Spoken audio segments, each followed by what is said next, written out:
Hey everybody, it's Eric from EPAutos.com, your libertarian car guide. Today is the day before the much talked about ending, temporarily they say at any rate, of what are called SNAP benefits, i.e. Supplemental Nutritional Assistance Program, what we used to call food stamps and or government cheese back in the day.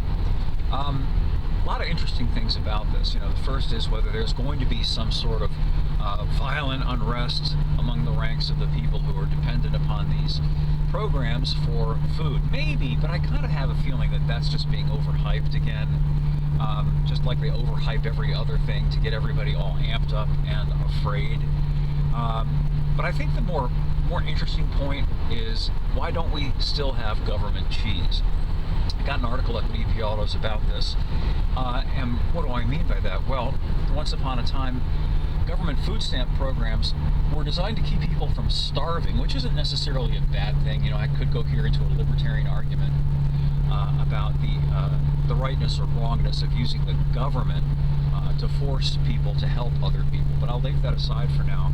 The point that I'd like to focus on is, it's one thing to provide staples, things like cheese, bread, milk, eggs, and so on, to people, particularly women, kids, old people, and so on, who might otherwise not be able to buy food. That's something that on a human level, okay, I get that.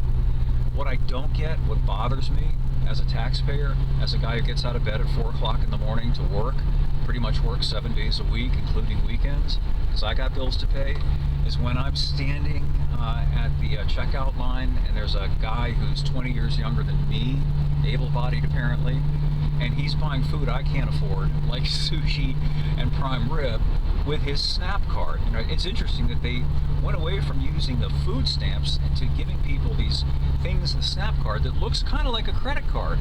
And, ostensibly that was done to not embarrass people who are on food stamps. But, I don't know that there's necessarily anything really malignantly wrong with that.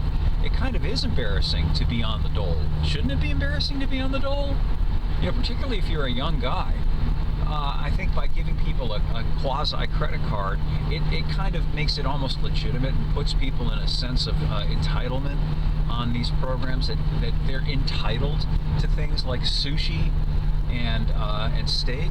The other pernicious aspect of it too, and we all know this, we all see this, is people buying things like high fructose laden sodas, chips, candy, and giving that to not only themselves but to their kids. I think that there's a greater problem in this country with obesity than there is with starvation.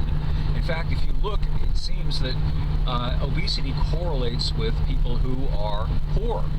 And you think if the object were to help poor people, well, maybe help them be healthier, maybe help them to not eat crap food. I get it, I like crap food too. They make it so that we like it chemically. They want us to eat that stuff. They want us to be obese, diabetic, and all these other things, because then we get on the pharma wagon and we start becoming paying customers of that system. But to get back to the whole thing, if we're going to have these programs, I don't think that there's anything wrong with restricting them to healthy, staple foods.